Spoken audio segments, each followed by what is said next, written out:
Good morning, Paul Georgie from Allendale. It's September 25th, Wednesday morning, and grain market's a little higher, being led by the soybean complex.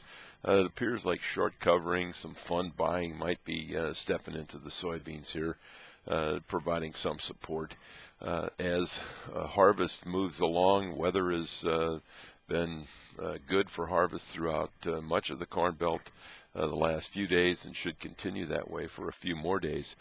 The harvest reports that we're getting are surprising in many cases. The corn yields continue to run in that 200 plus range in a lot of areas. The soybean yields that we're getting had a yield out of Cass County, North Dakota that said that their yields are 36 bushel an acre, which was a surprise. They thought it'd be much more like the 20 bushel an acre range. So some surprises there continue. Basis continues to weaken as the supply of grain continues to grow. The traders at the CME are going to be watching for the report on Monday, the quarterly stocks report.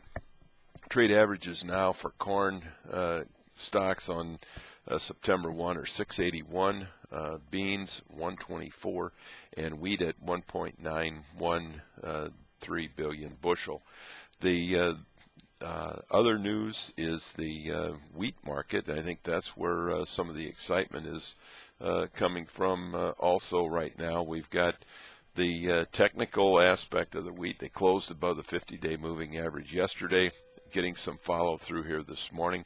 Also, the Argentine crop continues to have its struggles. The ag minister down there concerned about frost and the frost damage.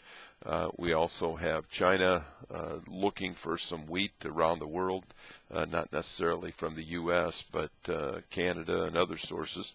And rumors that Brazil is looking to buy some wheat from the U.S.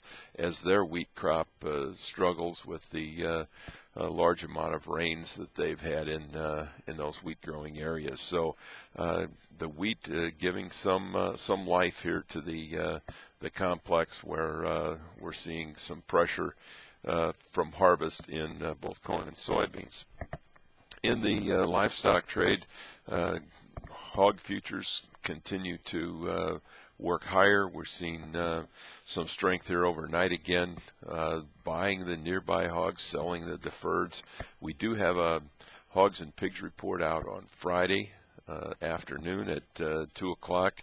Trade average, or Allendale's guesstimate there, is 99.2. All hogs kept for breeding 101.2, and kept for marketing at 99% of a year ago. The strength coming into the hog complex yesterday and continuing follow through here overnight seems to be led by the Smithfield stockholders announcing that they agree with the sale of the company to the Chinese firm.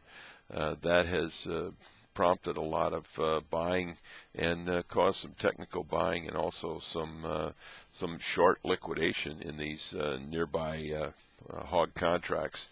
The cattle complex kind of following along, even though we had a friendly cattle on feed report last Friday. The cash markets are still at a standstill. The cutout values up slightly yesterday. Choice up 22, select up 26. The feeder index was up 19 cents, up to 157.11 yesterday. Look for some more volatility. In the meat complex, especially the hogs, you've got to be concerned that the market is overbought and use appropriate risk protection there. Look for some choppy sideways action in the grains as we go into this report on Monday. And the volatility and the uncertainty in Washington with the budget, the debt ceiling, all is causing traders concerned and having them go to the sidelines. So a little lighter volume expected as we move forward here as well. So if you got any questions, don't hesitate to give us a call here at Allendale at 800-262-7538. We wish everybody a very successful trading day. We'll talk to you tomorrow morning. Thank you.